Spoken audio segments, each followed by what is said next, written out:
बिस्मिल्लाहिर्रहमानिर्रहीम। अस्सलाम वालेकुम students, welcome to my YouTube channel learn with Numan.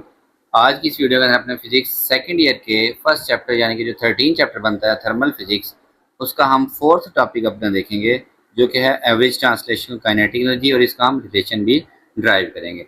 अच्छा स्टूडेंट्स, हमने प्रेशर का जो रिलेशन है वो निकाला था, ठीक है, एवरेज वेलोसिटी के साथ। वो हमारे पास ये हमने रिलेशन ड्राइव किया था जिसमें हमने कहा था कि जो number of molecules, number of moles है क्या, number of molecules per unit volume, यहाँ पे एन ये इस चीज़ को रिप्रेजेंट करा था, तो फिर एन ओवर वी हमने इसको लिख लिया, ठीक है।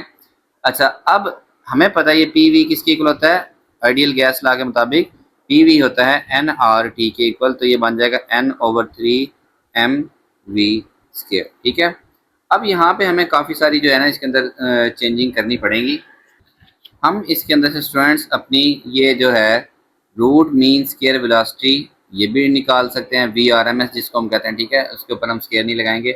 उसके अलावा हम काइनेटिक एनर्जी का रिलेशन भी इसी में से क्या करेंगे, ड्रा करेंगे। इसको हम दूसरे तरीके से कैसे लिख सकते हैं, अगर 3 इधर मल्टीप्लाई हुए 3 nRT डिवाइड बाय एन, ये आ जाएगा वी स्केयर के इक्वल। अगर मैं m को इधर क्या कर दूं, m भी इधर डिवाइड हो गया, n भी नीचे डिवाइड हो गया, 3 ऊपर आके क्या हो गया, मल्टीप्लाई। और इसका मैं अगर स्केयर रूट ले लूँ स्टूडेंट्स, तो ये जो वेलोसिटी होती है इसको मैं कहता हूँ रूट मीन स्केयर वेलोसिटी, और इसका रिलेशन क्या बना, 3nRT over m into N. अब एक चीज़ जहन में रखें, हमारे पास एवोगैड्रो नंबर क्या होता है, total number of particle divide by number of particle in 1 मोल। तो यहाँ से इसका मतलब है n ओवर बड़े वाले n की जगह अगर मैं इसको उल्टाऊँ तो ये क्या बनेगा, 1 ओवर n बन जाएगा, ठीक है। Basically number of total number of molecule divide by number of molecule इन 1 मोल, इसको डिवाइड करें तो ये किसके इक्वल आ जाता है, एवोगैड्रो नंबर के इक्वल आ जाता है। अब देखें हमारे पास ये जो रूट मीन स्केयर वेलोसिटी का रिलेशन आया, इसके अंदर हमारे पास n ओवर n है, छोटे वाला n नीचे बड़े वाला n, तो ये 1 ओवर n के इक्वल आता है। तो ये बन जाएगा v root mean square velocity 3RT over m into N A, ठीक है। इसी को आप r ओवर एन ए, ये हमारे पास बनता है बोल्ट्जमैन कांस्टेंट के बी, ठीक है। इसी को आप चेंज करके लिख सकते हैं 3T ओवर, साथ में आ जाएगा K B, R over N A की जगह क्या आ गया, के बी, और बटे में बच जाएगा एम। ये भी इसको लिखने का क्या है स्टूडेंट्स, तरीका है। ये तो हो गई बात रूट मीन स्केयर वेलोसिटी, लेकिन हमारा ये जो मेन टॉपिक है वो है एवरेज ट्रांसलेशन काइनेटिक एनर्जी को कैलकुलेट करना। तो ये जो इक्वेशन है ये वाली, इसको हम रीअरेंज करते हैं। हम मेरे पास एन आर टी, ये वाला एन इधर आके क्या हो जाएगा, डिवाइड, रीअरेंजिंग इक्वेशन वन,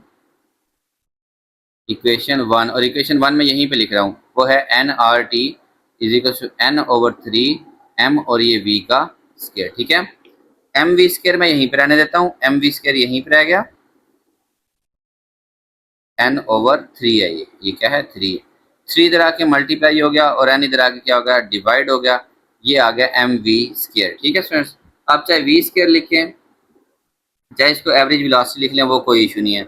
अब यहाँ पे आप 2 से मल्टीप्लाई और 2 से डिवाइड करें तो 1/2 एम वी स्केयर, ठीक है। ये जो ऊपर वाला 2 है दूसरी साइड पे क्या हो जाएगा, डिवाइड, और ये एन ओवर बड़े वाला एन, ये किसके इक्वल होगा, 1 ओवर एन ए के, किसके इक्वल होगा, 1 ओवर एन ए के, ठीक है। फिर ये आर ओवर एन ए को आप क्या लिख सकते हैं, बोल्ट्जमैन कांस्टेंट, साथ में आ गया टेम्परेचर, और ये आ गई आपके पास एवरेज ट्रांसलेशनल काइनेटिक एनर्जी, जिसको आप कहते हैं, यहाँ पे आप लिख सकते हैं because kinetic energy translational is equal to 1/2 M V का स्केयर, ठीक है। ऐसे आप इसको लिख सकते हैं। तो ये काइनेटिक एनर्जी यहाँ से हमें शो कर रही है कि ये बड़ी आसानी से टेम्परेचर का मल्टीपल है, कितना मल्टीपल है, 3/2 इंटू के बी। इसको अगर हम मल्टीप्लाई करें टेम्परेचर के साथ तो हम गैस की क्या कर सकते हैं, average translational kinetic energy calculate कर सकते हैं। अच्छा, लेट्स सपोज हमारे पास एयर के मॉलिक्यूल्स हैं रूम टेम्परेचर के ऊपर, रूम टेम्परेचर का मतलब 300 केल्विन, ठीक है, तकरीबन 27 डिग्री सेल्सियस कुछ इस तरह करके बनता है। उस वक्त जो बोल्ट्जमैन कांस्टेंट की वैल्यू क्या होगी उस टेम्परेचर पे होगी 1.38 10⁻23 जाउल पर केल्विन, और साथ में टेम्परेचर इससे मल्टीप्लाई होगा 300 केल्विन। तो ये स्टूडेंट्स आ जाएगी 4.14 10⁻12 जाउल। केल्विन केल्विन से कैंसिल हो जाएगा, तो 10⁻12 -21 जाउल बनेगी, क्या बनेगी, जाउल। ये वाला जब इससे मल्टीप्लाई होगा -21 रह जाएगा, क्या पर केल्विन और केल्विन एक दूसरे से कैंसिल हो जाएंगे, तो ये हमारे पास इसकी वैल्यू आ जाएगी। ठीक है, ये किसकी वैल्यू होगी? एवरेज काइनेटिक एनर्जी होगी।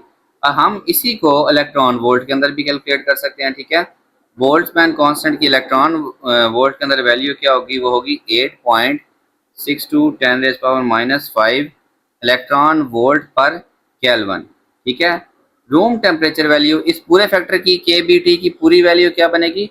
वो बनेगी हमारे पास, इसी को हम ज़रब दे देंगे, ये तो के भी है साथ, अगर हम टी को भी मल्टीप्लाई कर दें 300 केल्विन, तो ये हमारे पास टोटल आ जाएगा 0.026 इलेक्ट्रॉन वोल्ट। हमारे पास एवरेज ट्रांसलेशनल काइनेटिक एनर्जी आ जाएगी इलेक्ट्रॉन वोल्ट के अंदर। ठीक है स्टूडेंट्स, आपने कहाँ से स्टार्ट करना है? प्रेशर वाली इक्वेशन से।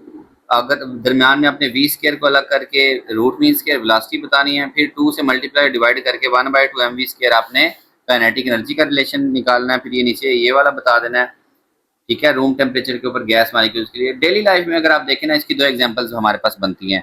एक बनती है पॉपकॉर्न्स वाली। ठीक है, ये जो पॉपकॉर्न्स होते हैं, छल्ली के जो दाने होते हैं, ठीक है, मकई जिसको हम कहते हैं, आई थिंक, उसके अंदर होती है नमी।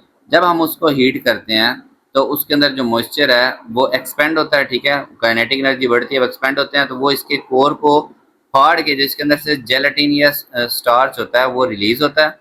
जब वो रिलीज होता है तो कूलिंग की वजह से वो फ्रीज हो जाता है, तो एक बार ये पटाखे से फटते हैं और फिर फ़ौरन से क्या होते हैं, टेम्परेचर कम होने पे ये फ्रीज होके हमारे पास बड़ी खूबसूरत सी पॉपकॉर्न की शक्ल इनकी बन जाती है। इसके अलावा जब हम टायर के अंदर गैस भरते हैं, गैस भरने से जब ज़्यादा नंबर ऑफ मॉलिक्यूल्स होते हैं तो उनकी काइनेटिक एनर्जी बढ़ जाती है। वो इसकी दीवारों पे ऊपर क्या लगाते हैं? प्रेशर। ट्रांसलेशन काइनेटिक ज़्यादा बढ़ती है, प्रेशर लगाते हैं, प्रेशर लगाने से टायर उस शेप के अंदर रहते हैं, गोल शेप के अंदर, और हार्ड जाते हैं कि वो जंप्स या जो गाड़ी का लोड है उसको क्या कर सकें, बर्दाश्त कर लें। ज़्यादा तादाद होने से उनके नंबर ऑफ कोलिजन भी क्या हो जाते हैं, बढ़ जाते हैं, जिस वजह से वो मोमेंटम अपना बरकरार रखते हैं और दीवारों को भी एक प्रॉपर जो है ना प्रेशर अप्लाई करके रखते हैं। ठीक है स्टूडेंट्स, तो ये आपका सिंपल सा टॉपिक था, average translation kinetic energy. Hopes आप लोगों को अच्छे से समझ आया होगा। तो चैनल आपने लाजमी सब्सक्राइब करना और वीडियोज़ को अपने क्लास वालों तक जरूर शेयर करें। अल्लाह हाफिज़ स्टूडेंट्स।